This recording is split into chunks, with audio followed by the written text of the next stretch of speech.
kita pidanakan kalau itu melanggar undang-undang. Saya nggak pernah takut dengan itu semua. Kita sedang menghancurkan Indonesia. Indonesia akan tenggelam. Maka di tengah-tengah keterbatasan anggaran yang dimiliki, Pemprov Jabar minus nggak? Minus 5,4 triliun. Tapi saya selalu percaya diri, lebih baik minus bisa membangun daripada duit triliun yang jadi silpa disimpan di anggaran. Jabar dulu punya tradisi silpa 1,8 triliun. Sekarang tidak ada. Jabar minus 600 miliar ketika tahun pertama saya memimpin. Kenapa? Uangnya dihabiskan untuk bangun sekolah, bangun infrastruktur, bangun rumah rakyat miskin dalam setiap hari. Di Provinsi Jawa Barat itu punya tradisi membangun rumah rakyat miskin dalam setiap hari. Setiap hari tidak usah pakai program. Cukup bangun, orang bikin WA, kirim KTP-nya ke gubernur, kemudian kami proses. Pak Bupati lakukan itu juga. Metodologinya bisa diambil oleh provinsi. Bapak punya diskresi, nggak usah pakai judul anggaran. Bapak pergi kemana? Nemu rumah rakyat miskin. Kemudian nanti dimasukin itu KTP-nya, dicek, kasih konsepnya, kasih bantuan lewat nota diskresi Bupati. Sehingga dalam setiap hari bertemu rumah rakyat miskin, kita bangun 2, 3, 4, 10, 15 dalam setiap hari. Kemanapun Bupati pergi, maka di situ ada kebaikan yang diciptakan untuk kepentingan masyarakatnya. Kenapa kita melakukan itu? Kita harus malu dan menangis. Apa yang harus dilakukan? Saya pesan ke Bupati, punya nyali, pada PLT, punya nyali. Jangan pernah takut kalau jadi pemimpin. Kalau masih punya rasa takut, jangan jadi pemimpin. Di rumah saja bersama istri.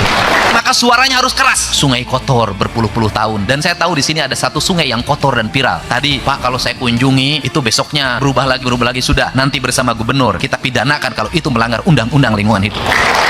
Saya nggak pernah takut dengan itu semua. Kenapa? Selama kita menjalankan kebenaran, selama kita berpihak bagi kepentingan rakyat, selama kita ingin melakukan perubahan pada daerah yang kita cintai, berulang-ulang kita mencintai Indonesia, mencintai seluruh tempat di mana kita berpijak. Jadi kalau kita mencintai Indonesia, membiarkan lingkungan kita kotor, masyarakatnya tidak terawat, pendidikannya berantakan, jalannya hancur, pohonnya ditebangi, sungainya kemudian habis tergerus oleh bangunan, disertifikatkan tanpa proses yang memadai, sesungguhnya kita tidak mencintai Indonesia. Kita sedang menghancurkan Indonesia yang dalam jangka panjang. Kalau penyakit ini ada dalam diri kita, Indonesia akan tenggelam. Untuk itu saatnya kita berani hari ini menata kembali humanisme kita harus dibangun. Saya punya tradisi menggeser orang di sebuah areal sungai. Selalu saya berikan kompensasi. Kenapa? Betul dia melanggar, saya paham. Tapi selama dia digeser, dia kehilangan tempat penghasilan. Selama dia digeser, dia kehilangan rumah. Dari sisi kemanusiaan, saya harus tetap membantunya mencari rumah baru. Dari sisi kemanusiaan, dia harus tetap makan. Betul dia melanggar. Tidak semestinya juga kita bersikap dengan pendekatan kekuasaan. Karena menurut saya, pemimpin itu punya rasa untuk menggerakkan ketuhanan menjadi kemanusiaan.